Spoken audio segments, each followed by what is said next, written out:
The stars twinkled against the darkness of space as the UEN Dauntless glided silently toward the meeting point. Captain Samantha Miller sat in her command chair, her back straight and her eyes fixed on the main screen. This was supposed to be a historic day for humanity, their first official meeting with the Galactic Council. But something felt wrong. "Status report," she said, her voice calm despite the tension she felt. Lieutenant Daniel Jackson looked up from his console. "All systems normal, Captain. Weapons on standby, but ready. Shields at full power." He paused. "I'm detecting unusual energy readings from the approaching vessels. They're not matching the patterns we were told to expect."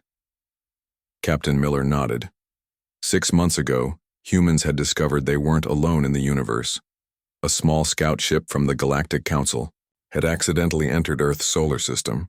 Instead of making direct contact, humanity had secretly captured the vessel, studied its technology, and learned about the wider galactic community before revealing themselves. What they discovered was troubling. "Officer Wright, anything new from those transmissions we intercepted?" Miller asked. Eleanor Wright, the ship's science officer, frowned at her data. "I've finished the translation, Captain. It's concerning. They're discussing something called primitive species containment protocols. Based on context, I believe they intend to force Earth under their protection, their control, really." Miller's lips tightened into a thin line. Just as Admiral Grant suspected, the bridge fell silent. Everyone knew what was at stake. Humanity had spent the last 6 months preparing for this possibility, but hoping it wouldn't come to that.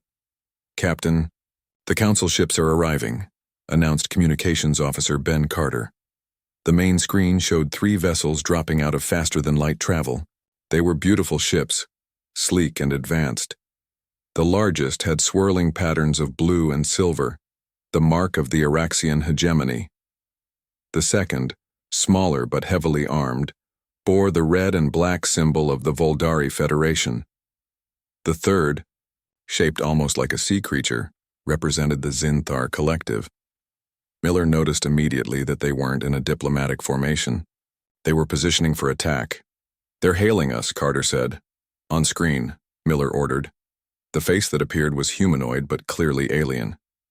Admiral Grizital of the Araxian hegemony had blue-tinted skin and eyes that seemed too large.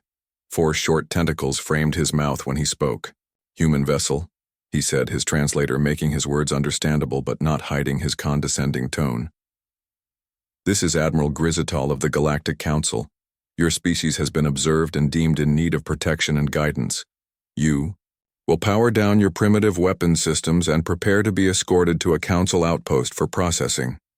Captain Miller kept her expression neutral.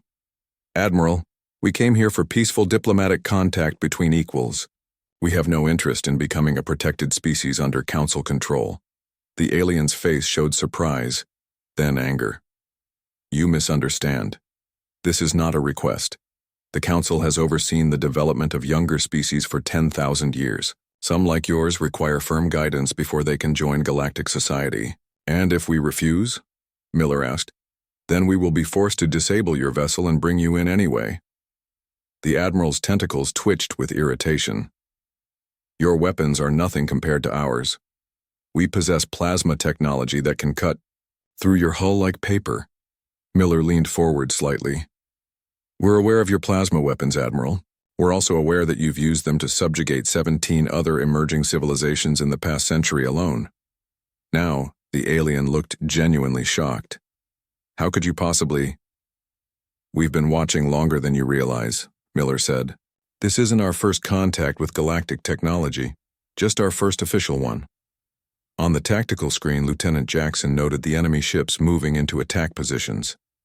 "Captain, they're powering up weapons." Miller nodded.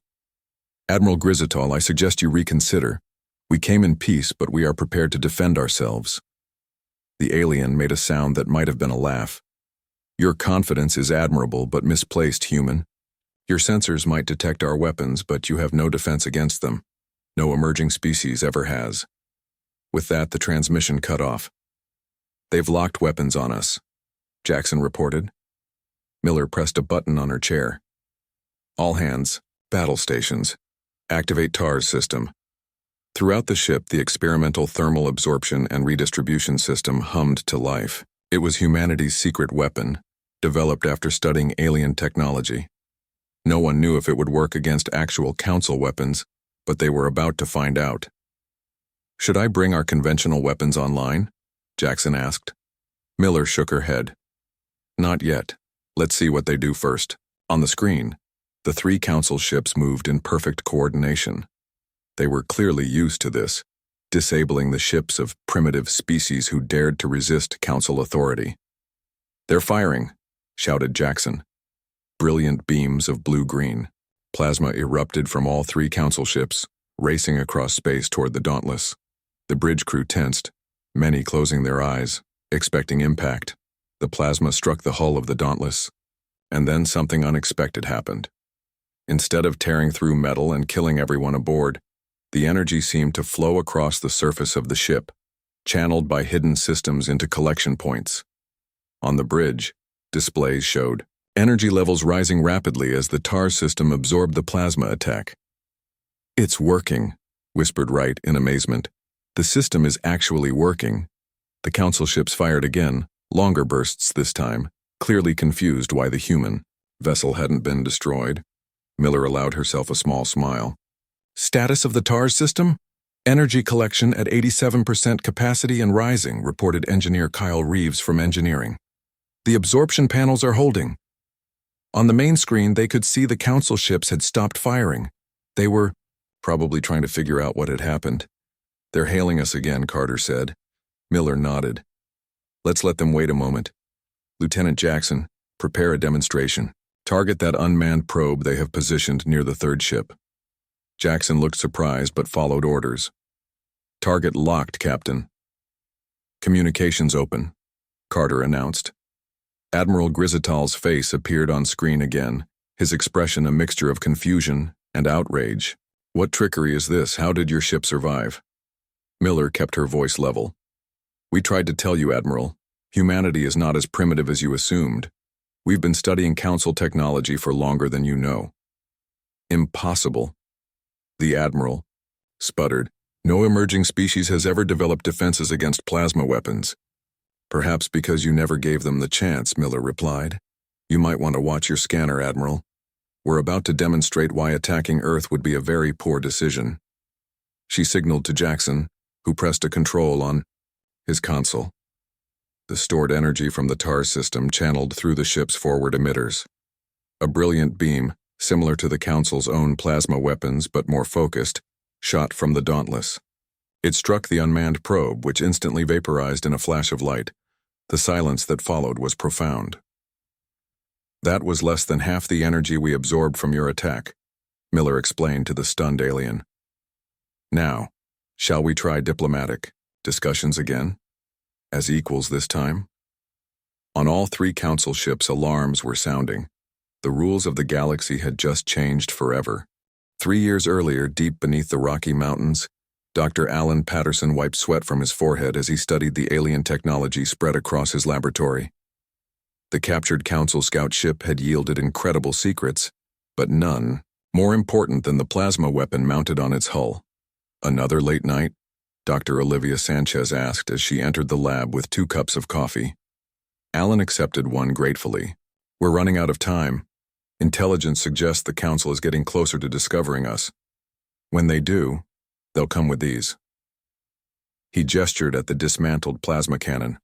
Olivia took a seat beside him.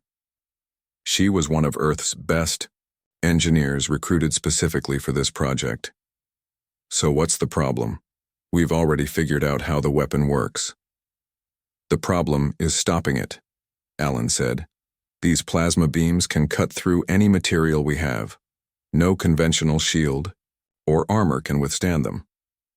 For months, Earth's best scientists had been working on countermeasures against Council technology. They had managed to reverse engineer much of it, but creating an effective defense against plasma weapons remained elusive. Olivia studied the weapon components thoughtfully. "We're thinking about this all wrong," she said suddenly. "We're trying to block something that can't be blocked." Alan looked at her. "What's your idea?" "Instead of blocking or deflecting the plasma, what if we absorb it?"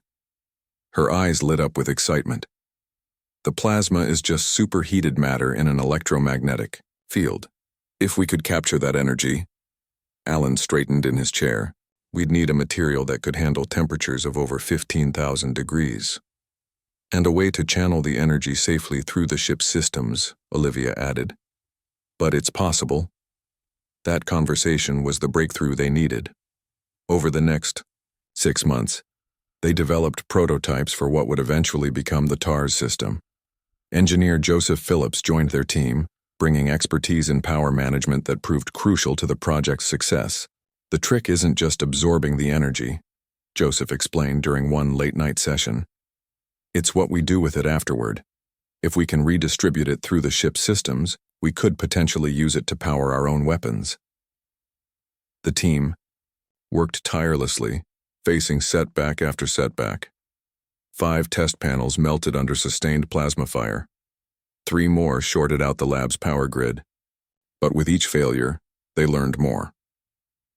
Commander Frank Daniels visited the lab regularly, reporting directly to Admiral Heather Grant. Many in military leadership remained skeptical about the project, preferring to invest in traditional kinetic weapons. The brass wants to see results, Frank told the team bluntly during one visit. Admiral Grant is fighting for this project, but she needs something to show them. Alan understood the pressure. We're close, he promised. The latest prototype absorbed 62% of the test plasma without failing. Not good enough, Frank said. If those council ships come, they won't just fire once. You need to get that number higher. The team redoubled their efforts. Olivia suggested incorporating alien alloys from the scout ship into the absorption panels. Joseph redesigned the energy distribution network. Alan refined the electromagnetic field generators that would capture and contain the plasma. 3 weeks later, they were ready for another test. In a secure chamber, a captured plasma weapon fired at the new prototype panel. The room filled with brilliant blue-green light as the weapon discharged. The panel glowed hot, its surface shimmering as it absorbed the deadly energy. Connected meters showed power flowing through the test system. When the beam stopped, the panel remained intact. The system's readouts showed 94% absorption. We did it, Olivia whispered, breaking the stunned silence. Admiral Grant was quickly informed of the success. Within days, she had secured full funding for the project and ordered the immediate refit of key vessels with the new technology, starting with the nearly completed UEN Dauntless. The military command named the technology the Thermal Absorption and Redistribution System, TARS for short. While most of the fleet would take years to refit, a small number of ships would be ready sooner. Meanwhile, humanity maintained a careful ruse. Monitoring posts detected Council observation ships at the edge of the solar system. Rather than confronting them, Earth allowed them limited glimpses of primitive human technology, outdated rockets and satellites that concealed their true capabilities. 1 year after the breakthrough, the first full-scale test took place in the asteroid belt, far from prying alien eyes. A small destroyer equipped with TARS faced off against a remote-controlled vessel armed with the captured plasma weapon. Admiral Grant, Dr. Patterson, Dr. Sanchez, Engineer Phillips, and Commander Daniels watched from a safe distance as the plasma beam struck the destroyer. Just as in the lab tests, the deadly energy was absorbed and channeled into the ship's systems. Now for the real test, Admiral Grant said. Let's see if you can use that energy. On her command, the destroyer fired its own weapon. Not a traditional missile or railgun, but a focused beam created from the captured plasma energy. The beam lanced out, striking an empty asteroid. The massive rock didn't just break apart. It vaporized. Admiral Grant smiled for the first time in months. We have our defense, she said, and our counterattack. The successful test changed everything. Over the next 2 years, more ships were equipped with TARS. Training programs were established to prepare crews for the new technology. Intelligence operations increased, gathering more information about Council species and their capabilities, all while pretending to be an unsophisticated species barely capable of interstellar communication. When the Council finally made official Contact humanity was as ready as it could be. Admiral Grant selected Captain Samantha Miller to command the Dauntless for this crucial first meeting. "They'll expect us to be easy prey," Grant told Miller during their final briefing.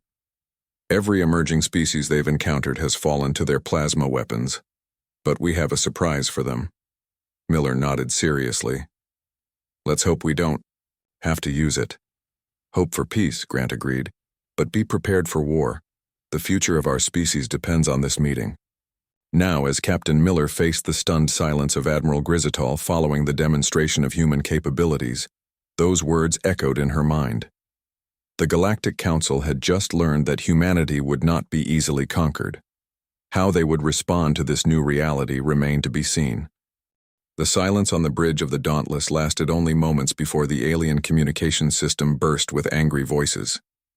Admiral Grisitol's face had turned a deeper shade of blue, his four-mouthed tentacles writhing in what Captain Miller guessed was either rage or fear. This is impossible," the alien admiral finally said. "No emerging species has ever countered plasma technology." Miller kept her voice calm. "And yet, here we are. Now, I suggest we try diplomacy instead of threats." The Araxian admiral's eyes narrowed. "This changes nothing. The Council controls thousands of worlds. Your one ship with its unusual defenses does not alter the balance of power." Lieutenant Jackson leaned toward Miller. "Captain, the other Council ships are powering up weapons again. They're also calling for reinforcements."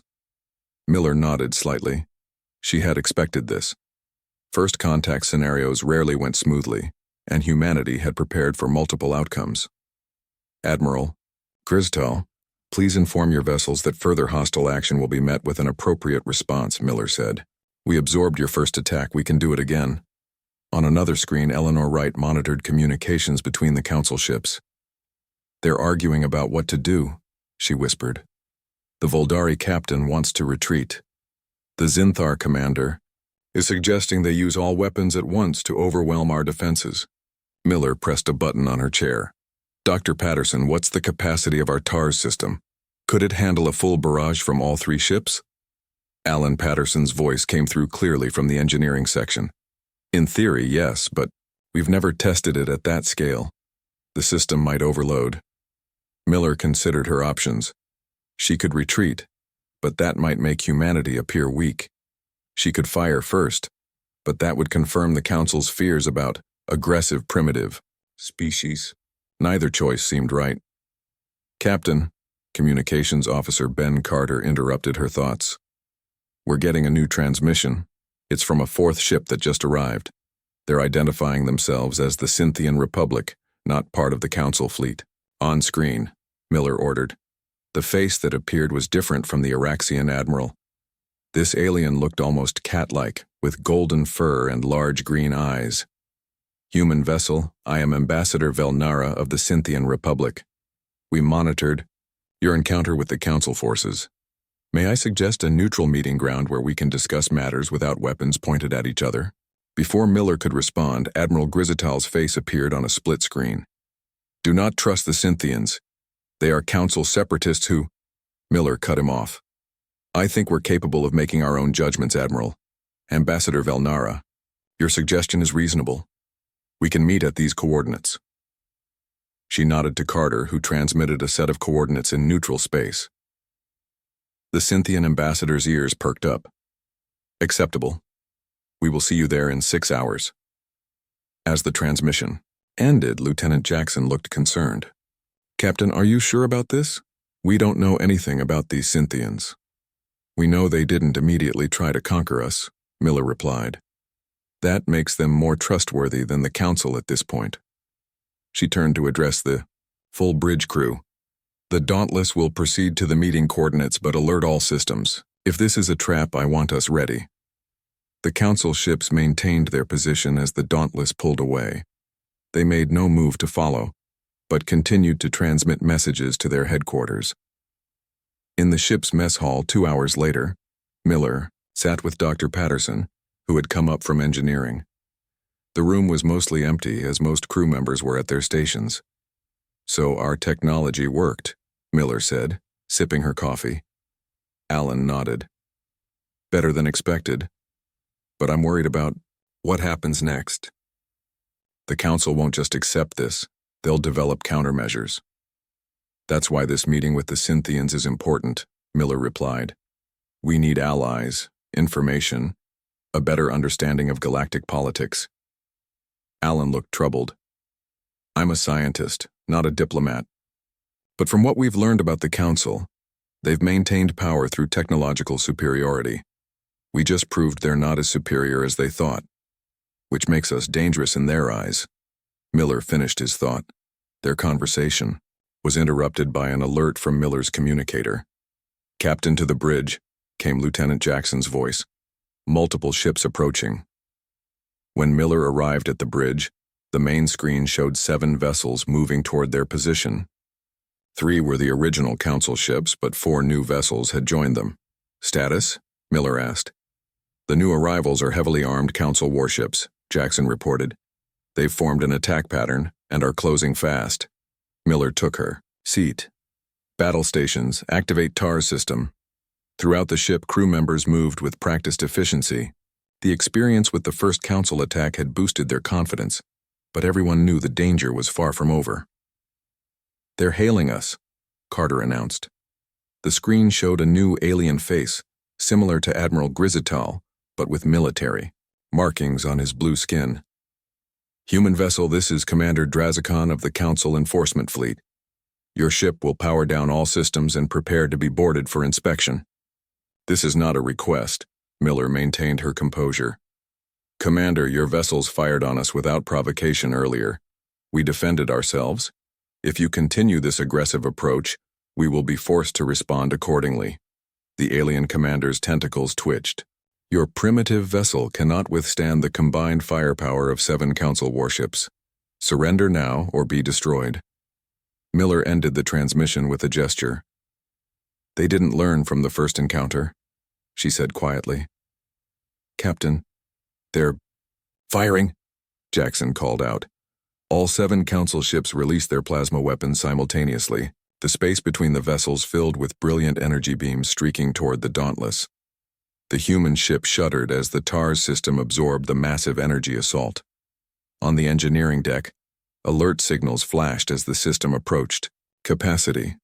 TARS at 89% capacity and rising, reported engineer Kyle Reeves. We can't take much more, Miller's voice remained steady. Redirect power to forward emitters. Target the lead vessel's weapons systems only. We don't want to destroy them if we can avoid it. As the Council ships prepared to fire again, the Dauntless released a portion of the absorbed energy in a focused beam. The shot struck the lead Council warship precisely where its main plasma cannon was mounted. The weapon exploded in a shower of blue-green sparks. The Council ships scattered, clearly surprised by the precision of the human counterattack. They're regrouping, Jackson reported. And look, new ships arriving. 3 sleek vessels appeared on the edge of the scanner range. Their design was different from the Council ships. It's the Cynthians, Carter confirmed. They're hailing both us and the Council fleet. Ambassador Velnara's face appeared on screen again. It seems we arrived just in time. The Cynthian Republic formally extends protection to the human vessel. Any further hostile action will be considered an act of war against both our peoples. The Council ships halted their approach. For the first time, humanity had found an ally among the stars, and the Galactic Council had found something they feared more than anything, a challenge to their power.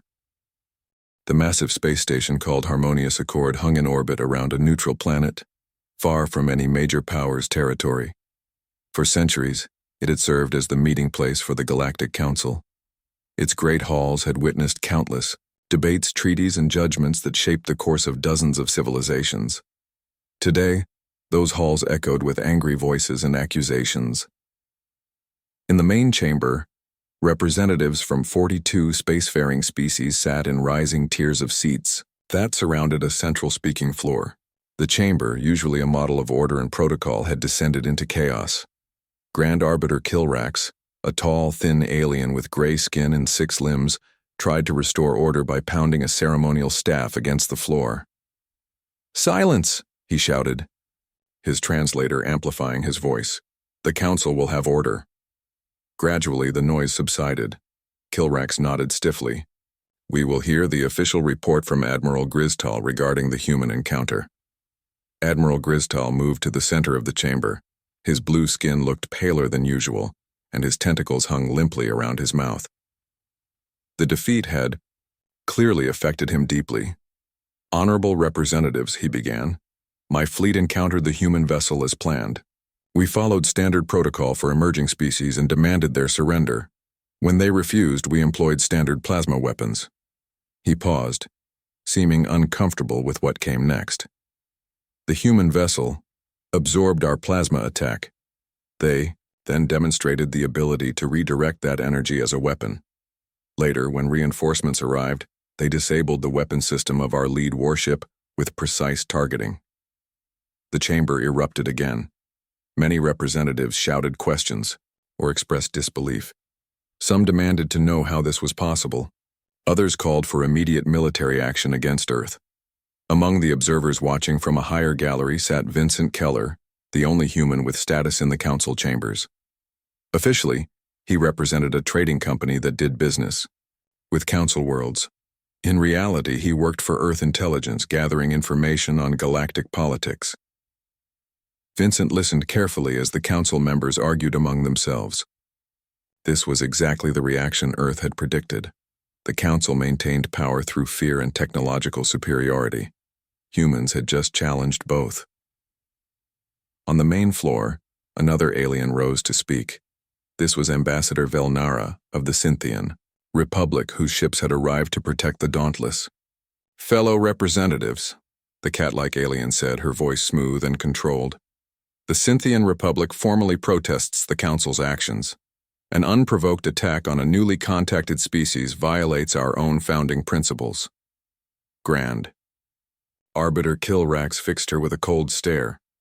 "The Cynthians forfeited their right to speak on Council principles when they broke away from our authority 20 cycles ago." Velnara's fur bristled slightly. "We chose independence because the Council has strayed from its original purpose. It was created to foster peace and cooperation among spacefaring species. Instead, it has become an instrument of domination." Many representatives shifted uncomfortably in their seats. What the Cynthian said aloud, many had thought privately. "The Zinthar Collective supports immediate containment of the human threat," said another representative, changing the subject. "Their technology is clearly dangerous. They must be brought under Council control before they spread." Vincent Keller made notes on his datapad. The Zinthar were one of the Council's most aggressive members, often serving as enforcers. Their support for action against Earth was expected. What happened next was not. Elder Thrixal, of the ancient Zol Imperium, rose slowly from his seat. The Zol were one of the oldest species in the galaxy and founding members of the Council.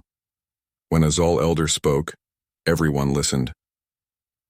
"For 10,000 years, the ancient alien said, his voice raspy but strong, "the Zol have observed the rise and fall of civilizations.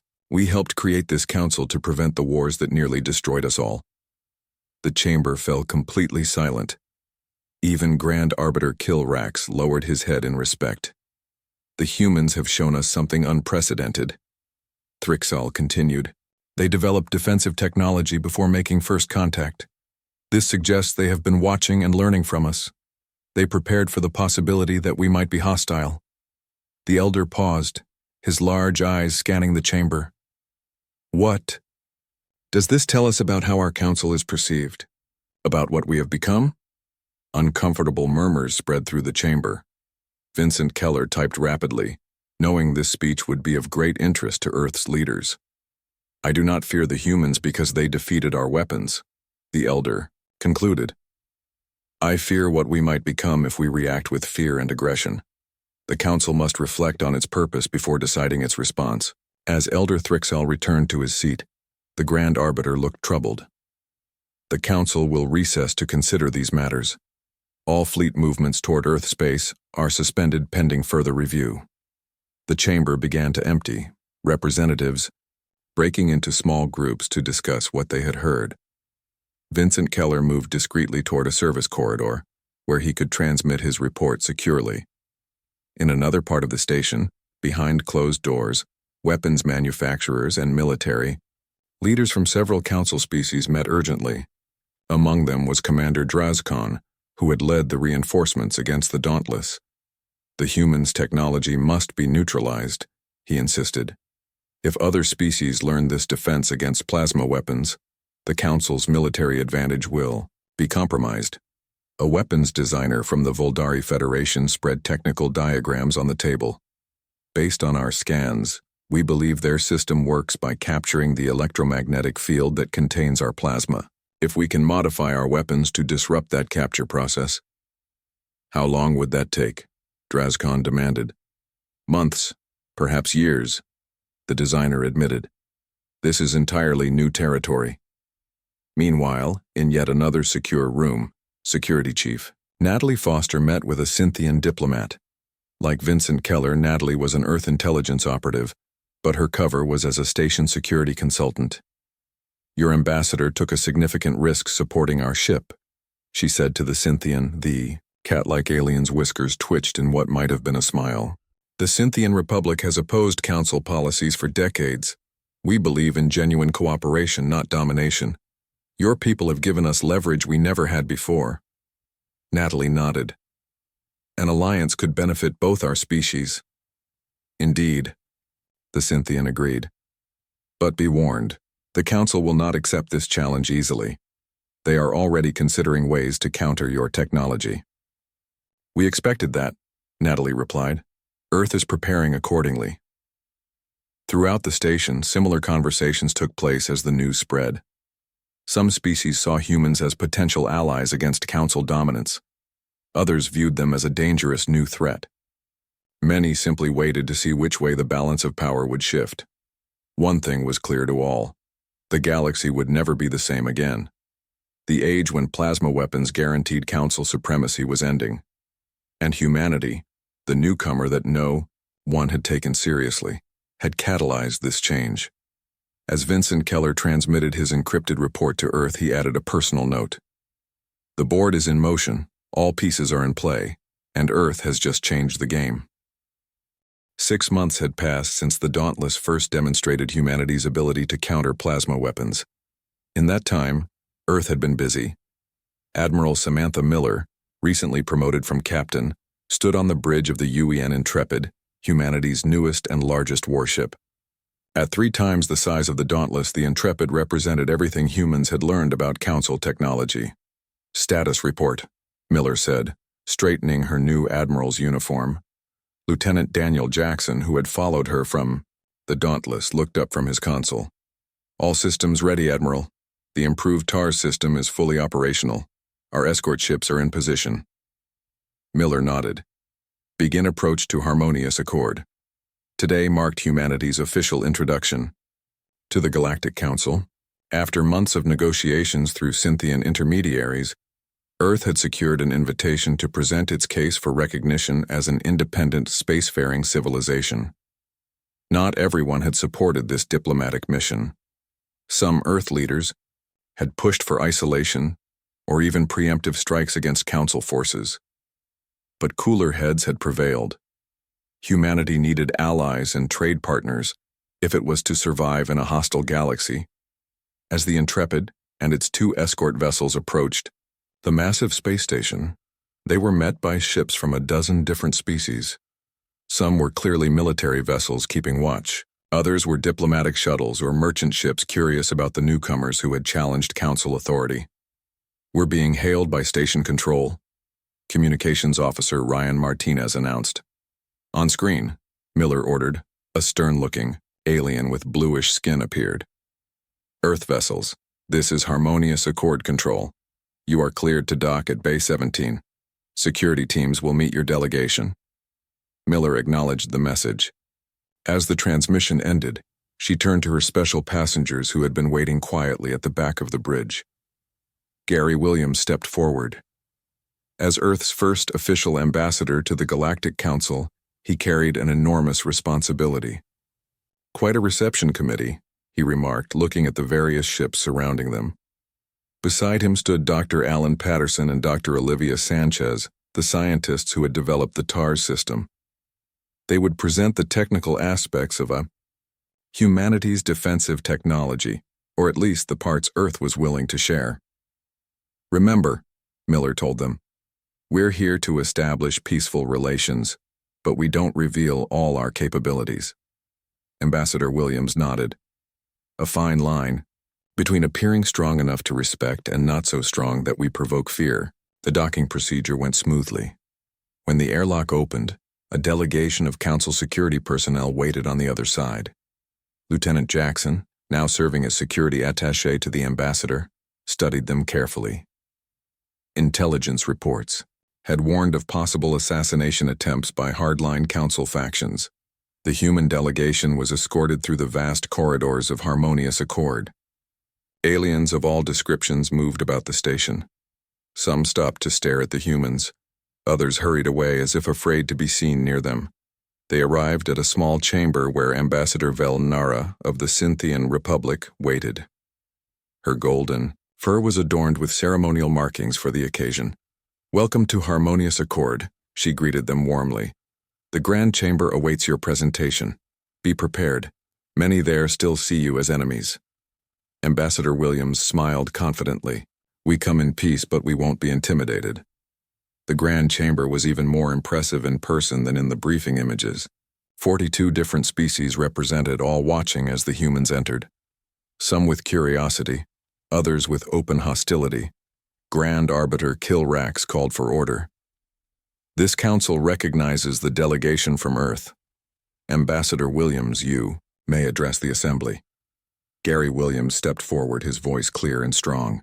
"Honorable representatives of the Galactic Council, I bring greetings from Earth. We come seeking friendship and cooperation among the stars." His speech was carefully crafted, acknowledging the Council's long history while firmly establishing that Earth would remain independent. He spoke of trade opportunities and cultural exchange, of the benefits all could gain from peaceful relations. When he finished, the chamber remained silent for a moment before erupting into a mixture of approving murmurs and hostile objections. Commander Drazikon rose to speak. "Pretty words cannot hide the fact that humans developed weapons technology in secret. How can we trust a species that prepared for war before first contact?" "We prepared for defense," Admiral Miller corrected him.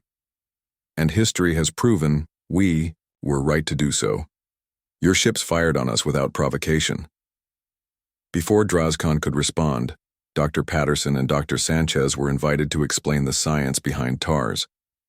They had prepared a simplified presentation that demonstrated the technology without revealing its most critical secrets. "The fundamental principle is energy redirection," Dr. Sanchez explained. "Rather than trying to block plasma weapons, we found a way to capture and repurpose that energy." Dr. Patterson added, "This technology could be adapted for peaceful purposes as well. Energy capture and redistribution has applications in power generation, environmental restoration, and more." Some of the more scientifically minded council members leaned forward with interest. This was the hook Earth hoped would work, offering limited versions of their technology for non-military applications. Elder Thrixael of the Zol Imperium spoke next. "For millennia, the Council has maintained order through technological superiority. Now we face a choice: continue this path of dominance or embrace a new era of genuine cooperation." Grand Arbiter Kilrax looked displeased but could not openly disagree with a founding member. "The Council will deliberate on Earth's status. Until then, Ambassador Williams and his delegation will be granted observer status." This was more than Earth had hoped for. Observer status meant they could establish a permanent presence on the station, gathering information and building relationships with other species.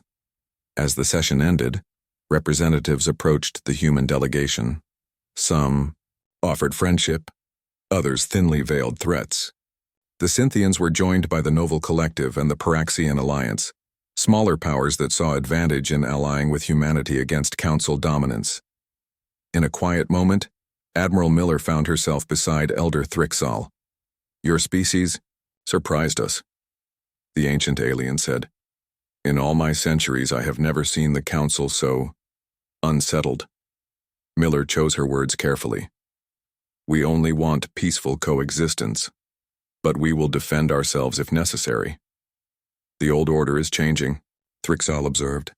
What comes next depends on choices made by many, including your people. Later that day, as the human delegation settled into their assigned quarters, Ambassador Williams called them together. This is just the beginning, he told them. Today, we've established our presence. Tomorrow we start building a coalition of like-minded species. Dr. Patterson looked thoughtful. And if the Council decides against us? Then we rely on the fact that 17 species have already expressed interest in our energy redirection technology, Williams replied. The Council no longer controls the balance of power. On the Intrepid, maintenance crews were already installing upgrades to the TARS system based on data gathered during their journey. Earth would continue to improve its defenses while pursuing peace. The age of plasma weapon supremacy was over. A new galactic order was emerging, with humanity helping to shape it.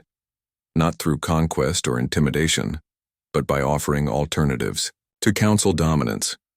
For the first time in thousands of years, the stars offered possibility instead of tyranny.